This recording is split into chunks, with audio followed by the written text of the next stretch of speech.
Hello everyone, welcome back to CKC Study Point. I hope you all are doing well. So guys, आज के इस video में discuss करेंगे Gupta and Gupta questions for structural analysis part 3, that means question number 21 to question number 30।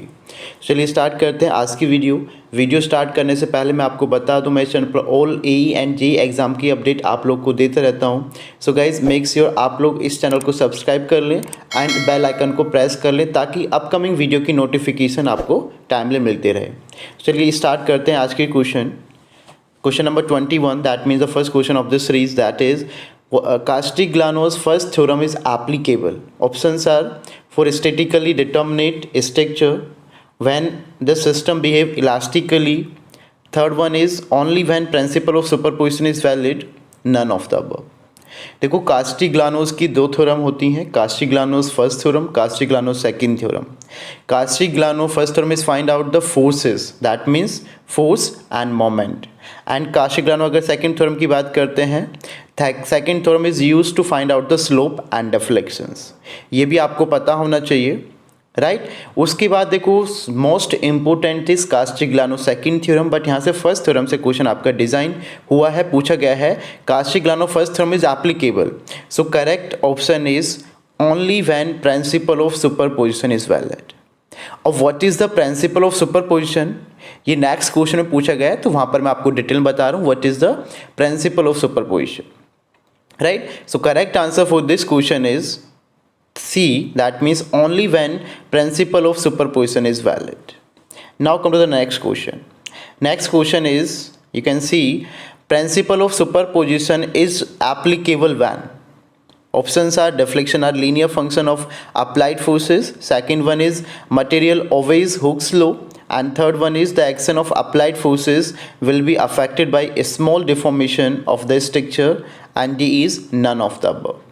सो देखो पहले आपको मैं इसको डिटेल में बता देता हूँ, फिर आंसर हम डिस्कस करेंगे। देखो फर्स्टली जो प्रिंसिपल ऑफ सुपरपोजिशन किसके लिए वैलिड होता है, first that is linear relationship between external force and corresponding structural displacement. ध्यान से समझने की कोशिश करना। सपोज मेरे पास कोई ये सिंपली सपोर्टेड बीम है and this one is the external load, and due to this some deformation occur at this point, so that means relation किस किस के बीच में external force and this particular deformation should be linear। वो क्या कैसा होना चाहिए, linear होना चाहिए। first thing is that। second क्या बोलता है, second thing is the material used in the structure must be linearly elastic, that means always Hooke's law।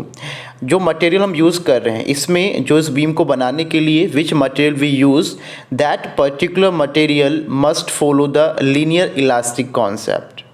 तो कहने का मीनिंग क्या हुआ, लीनियर इलास्टिक का मीनिंग ये होता है whenever we applied the load on this particular structure, due to this load some deformation occur during that times, but after when we remove that particular load from the structure, after some times that particular material regain the same shape and size। वो आपका क्या होता है, elasticity property को show करता है, right. Elastic limit क्या होती है, एक पॉइंट होता है जिसके बियॉन्ड आपका डिफॉर्मेशन ऑकर होता है। तो दैट मीन्स अगर हम बात करते हैं वो आपका हुक्स लॉ फॉलो करता है, that means stress is directly proportional to strain. तो ये दो प्रॉपर्टी होती हैं जो एप्लीकेबल होती हैं सुपरपोजिशन के लिए। एंड मोस्ट इंपॉर्टेंट थिंग जो सुपरपोजिशन की जो थ्योरम होती है, इस पूरे स्टेटमेंट को आप पढ़ोगे, ठीक है, तो ये इसकी डेफिनेशन है, बट मैं आपको इसको थोड़ा सा एनालाइज करके बता रहा हूँ।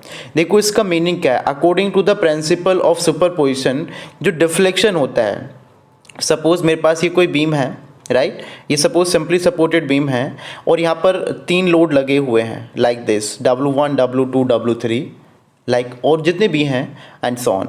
सो तीनों की वजह से जो डिफ्लेक्शन है, टोटल डिफ्लेक्शन तीनों की वजह से सपोज कितना आ रहा है, delta T, right, that is equals to deflection of, अगर हम बात करते थे सपोज फर्स्ट लोड था, इसकी वजह से डिफ्लेक्शन कितना है, डेल्टा बनाया, प्लस हम अलग से डिफ्लेक्शन फाइंड आउट करेंगे for the second load, deflection is delta 2, and for third one deflection is delta 3।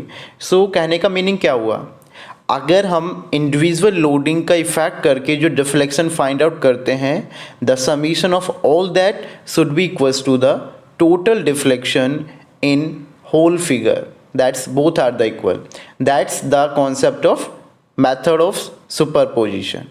That's a very important thing. So that means correct answer आपके कौन कौन से हैं आप ये देखकर बताइए. First option is deflection are linear function of the applied forces. That's absolutely correct. And second one is material always Hooke's law. देखो दोनों ही ऑप्शन करेक्ट हैं. अब आप चॉइस ठीक है डिपेंड करता है कि आप कौन सा इसको करेक्ट करके आ रहे हो. ठीक है बोथ आर एब्सोल्युटली करेक्ट. यहाँ पर ये प्रोबेबिलिटी नहीं है कि ये ज़्यादा करेक्ट होगा. दोनों ही करेक्ट हैं. अगर बोथ ऑफ द ऑप्शन करके कोई होता so that's was the correct answer. Otherwise A and B both are the correct.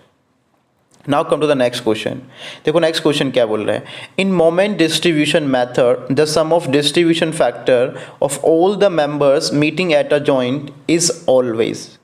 देखो अगर हम कभी डिस्ट्रीब्यूशन फैक्टर निकाल रहे हैं ठीक है कोई किसी एक जॉइंट का जो एक किसी पर्टिकुलर जॉइंट का इसमें नंबर ऑफ मेंबर्स कनेक्टेड होते हैं लाइक दिस मेंबर तो दिस डिस्ट्रीब्यूशन फैक्टर जो होता है ऑलवेज वन होता है. ना लेस देन वन होता है ना ग्रेटर देन वन होता है. ऑलवेज क्या होता है वन होता है. आप देखो डिस्ट्रीब्यूशन फैक्टर कैसे निकालते हैं वो मैं आपको एक एग्जांपल के थ्रू आपको बता देता हूँ. देखो कभी कभी क्वेश्चंस ये चीज़ ना पूछ कर क्या पूछेगा find out the distribution factor at this particular joint.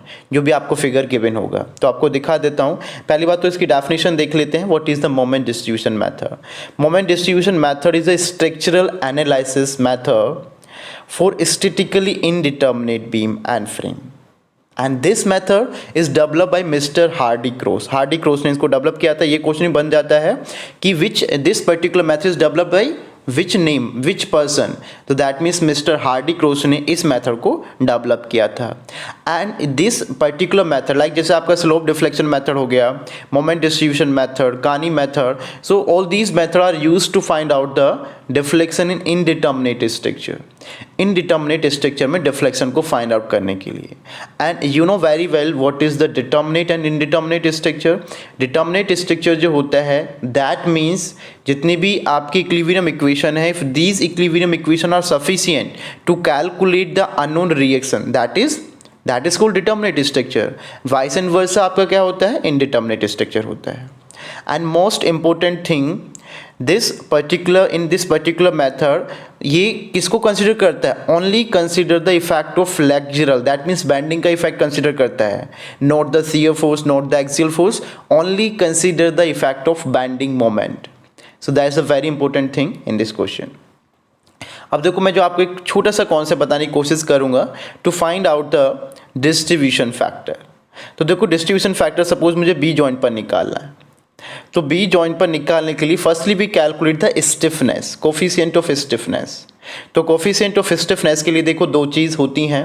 देखो एक फार एंड और एक नियर एंड का कॉन्सेप्ट आप लोग को बता देता हूँ. देखो जिस पर्टिकुलर एंड पर हम निकाल रहे होते हैं मोमेंट लग रहा होता है उसको बोलते हैं नियर एंड. सपोज मैं इसकी बात कर रहा हूँ तो for me this one is the near and. ये क्या हो गया नियर एंड. अगर हम इधर जा रहे हैं तो ये भी फार एंड हो जाएगा. अगर हम उधर जा रहे हैं तो ये भी क्या हो जाएगा फार एंड हो जाएगा. टू बी वेरी क्लियर ठीक है. अगर this one is the near and अगर इसके दूर जा रहे हैं तो ये फार एंड हो गया. यहाँ से अगर इसकी तरफ जा रहे हैं तो ये भी क्या होगा फार एंड हो गया.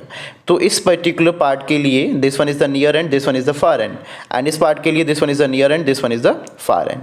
पहली बात तो आपको ये क्लियर होना चाहिए. चलो दूसरी चीज़ देखो कोफिशिएंट ऑफ स्टिफनेस जो होती है फार एंड इज फिक्स्ड उसके लिए फॉर्मूला होता है 4EI/L.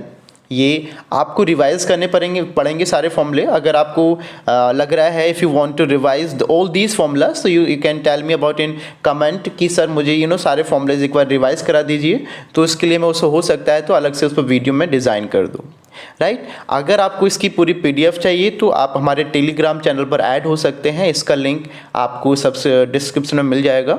And otherwise CKC study point करके सर्च करोगे तो आप इस पर ज्वाइन कर सकते हो राइट. तो KBA is equals to 4EI/L. So that means 4EI/L. L की वैल्यू कितनी है यहाँ पर 4 मीटर है. बात करते हैं KBC. तो KBC is equals to far end यहाँ पर कैसा है दैट इज हिंज सपोर्ट. तो हिंज सपोर्ट या सिंपली सपोर्टेड एंड है तो उसके लिए वैल्यू कितनी होती है 3EI/L होती है. बट यहाँ पर I की वैल्यू कितनी है EI इज 2EI. तो 3EI that means 3 multiply by 2EI/3. सो 3 से कैंसिल हो जाएगा 2 बचेगा. तो टोटल अगर हम स्टिफनेस की बात करते कितना हो जाएगा EI + 2EI 3 हो जाएगा।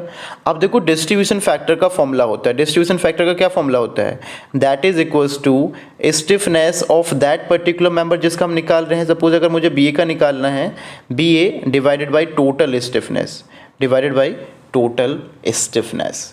तो सपोज अगर मैं बी ए के लिए निकाल रहा हूँ, यहाँ पर ध्यान से देखना, फॉर बी ए मेंबर कि आपका जो डिस्ट्रीब्यूशन फैक्टर होगा बी ए मेंबर के लिए कितना हो जाएगा, that means E I coefficient of stiffness, E I ये किसके लिए था, only that member divide by total stiffness. Total हमारे पास कितना था, 3 हो गया। सो यहाँ पर जो टोटल स्टिफनेस होगा ई आई से ई आई कैंसिल हो जाएगा, 1/3 for the B A member. ऐसे अगर हम किसके लिए निकालेंगे, बी सी मेंबर के लिए निकालेंगे तो कितना हो जाएगा, right, 2EI divided by total कितना है 3I, तो 2/3 हो जाएगा।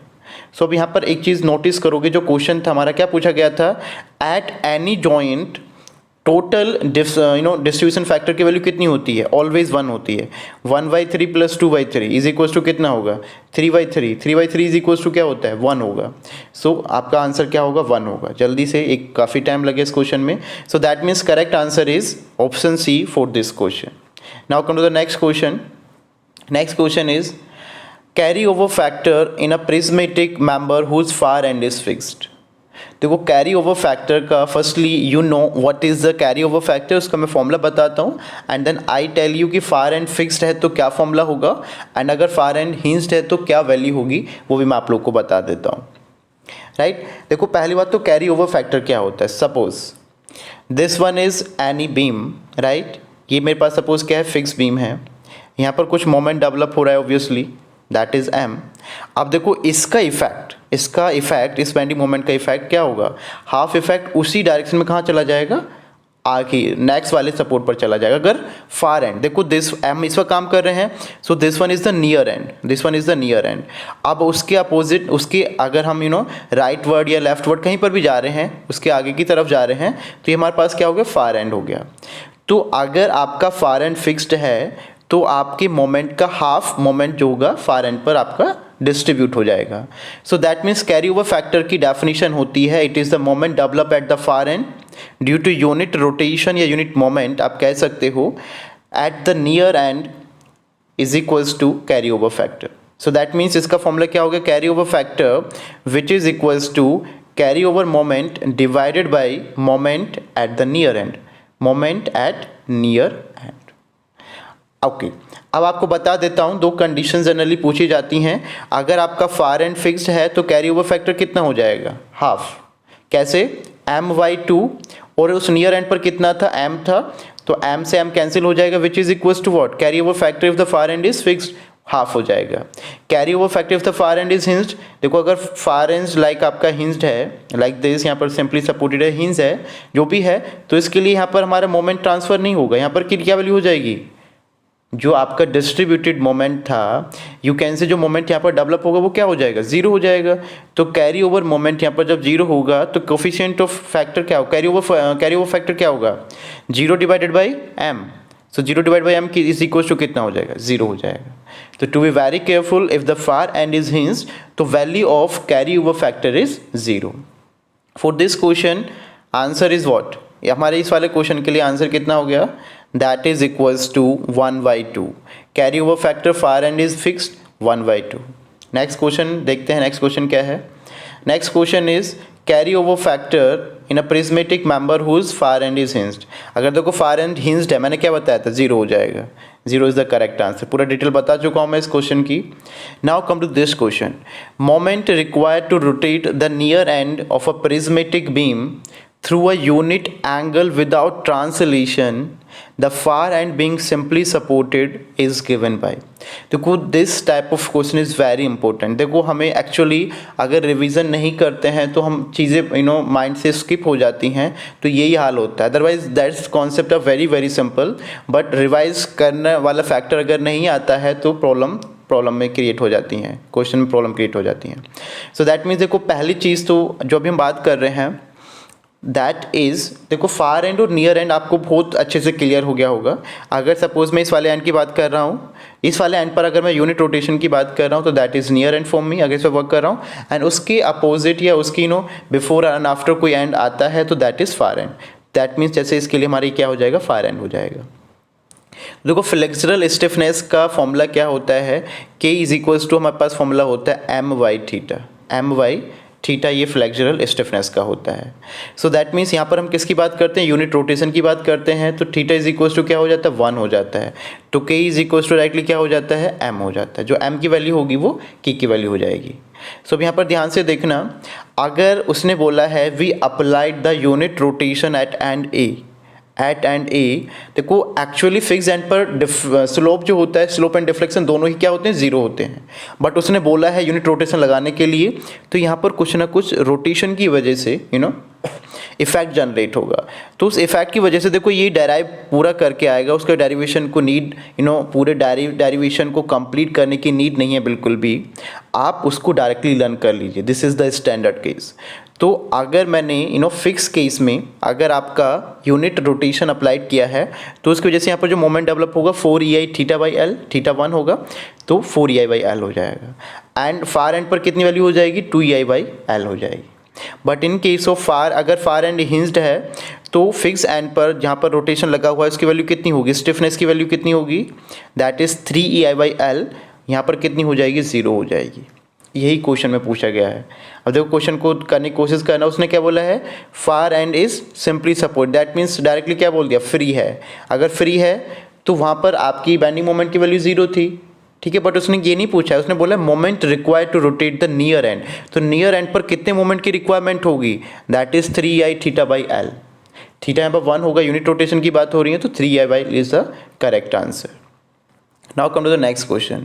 Moment required to rotate the near end of the prismatic beam through unit angle without translation if the far end being fixed. तो ये दैट मीन्स फर्स्ट वाला case बन गया, यहाँ पर फार एंड हमारे पास क्या है, फिक्स है, तो उसको रोटेट करने के लिए कितने मोमेंट की रिक्वायरमेंट होगी, तो यहाँ पर कितने मोमेंट की रिक्वायरमेंट होगी for this case, that is equals to 4EI by L, ठीक है। फार एंड पर कितने की नीड होगी, that is equals to 2EI by L.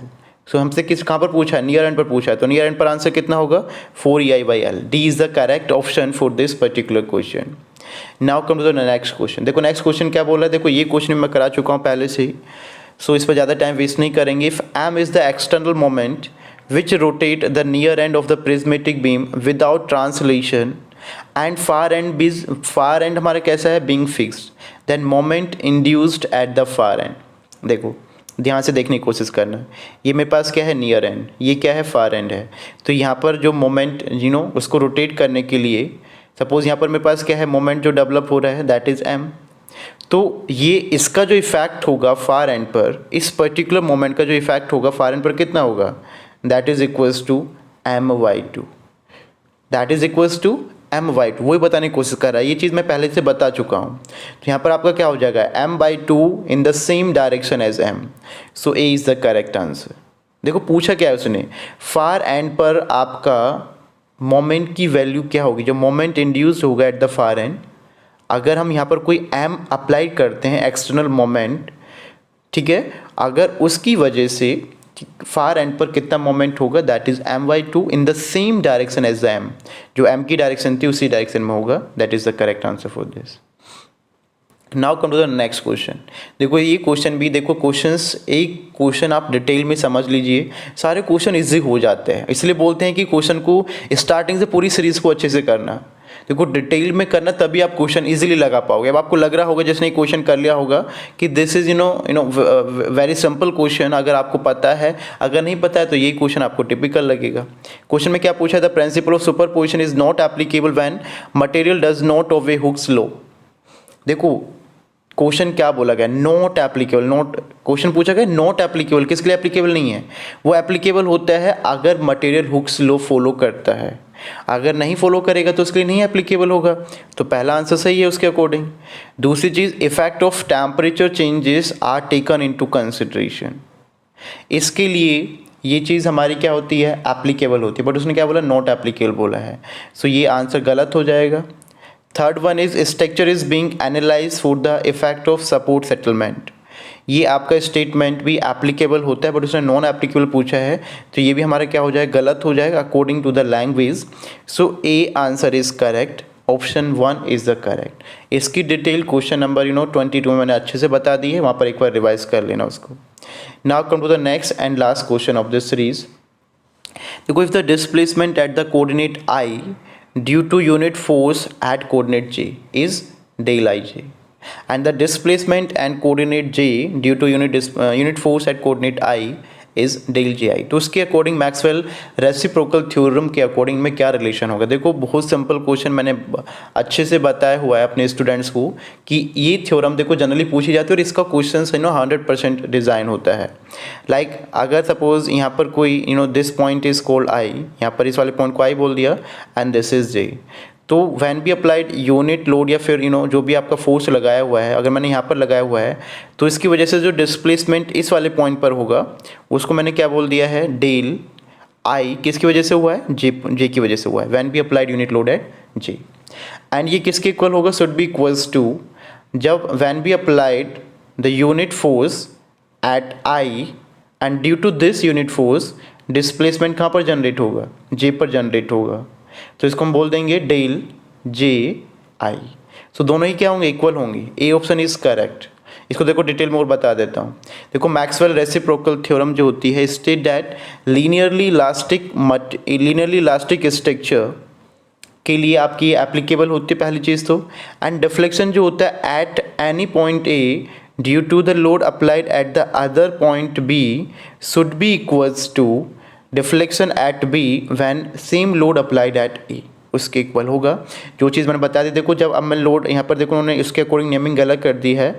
अगर डिफ्लेक्शन जो है ए पर, डिफ्लेक्शन ए किसकी वजह से, when we applied unit load at B point, किसके इक्वल होगा, when we applied unit load at A point and उसकी वजह से जो यहाँ पर डिस्प्लेसमेंट होगा बी पॉइंट पर, दोनों ही क्या होंगे, इक्वल होंगे. That is the concept related to Maxwell reciprocal theorem. So guys, that's all for this video.